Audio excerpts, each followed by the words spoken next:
Ampifaliana indray no iarana amintsika ao anatin'izao fotoanany fiombonam-bavaka izao.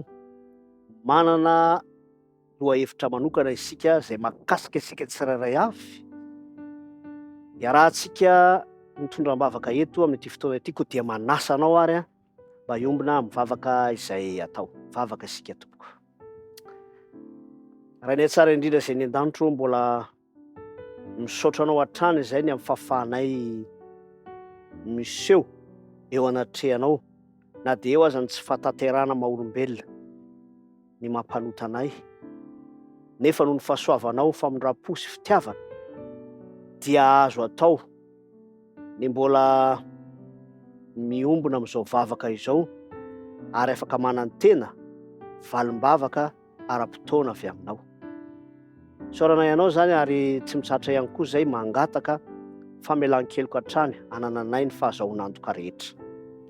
Koa amin'ity fotoana ity dia misaotra anao manokana izahay, te hankasitraka anao ny amin'ny fahafahanay manana ireo sakafo fototra izay miantoka sy mandray anjara be tokoa amin'ny fahavelomana tsirairay avy.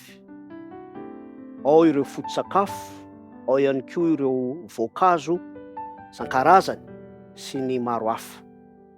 Saoranay ianao izy ireny Tompo, satria tombontsoa izay mbola atolotrao anay tsirairay avy. Ngataka fahendreny nefa izahay ankehitriny mba ahafahanay mandanjalanja sy mampiasa tsara araka ny tokony ho izy izany tombontsoa izany. Mivavaka manokana izahay mba tsy hisy ny fandanilam-poana ao anatin'izany. Tinay am-bavaka manokana ihany koa ny mba ahafahanay mampiasa ireo sakafo ireo tombontsoa avy aminao amin'ny rariny sy ny hitsiny, tsy hanarinary foana, ary hanome ihany koa ireo izay mety mifanerasera aminay nefa tsy manana izany tombontsoa izany, tsy misitraka izany tombontsoa izany.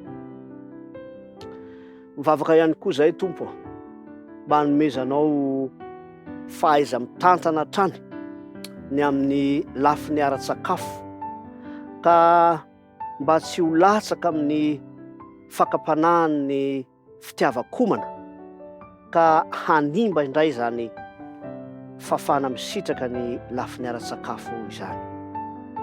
Matoky sy mino izahay fa omenao fahendrena ny tsirairay avy, mba ho fanomezam-boninahitra ny anaranao zany, ary fifaliana ho an'ny tsy ankanavaka ihany koa.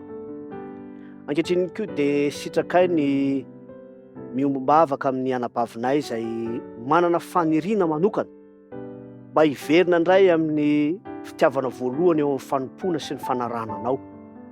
Indrindra ao anatin'izao fotoana ny sabata izao dia mahatsiaro azy izahay, maniry izy Tompo ny hiverina indray amin'ny fahafahana manokana sy fitiavana mankasitraka sy miatrika mitandrina ny sabatanao.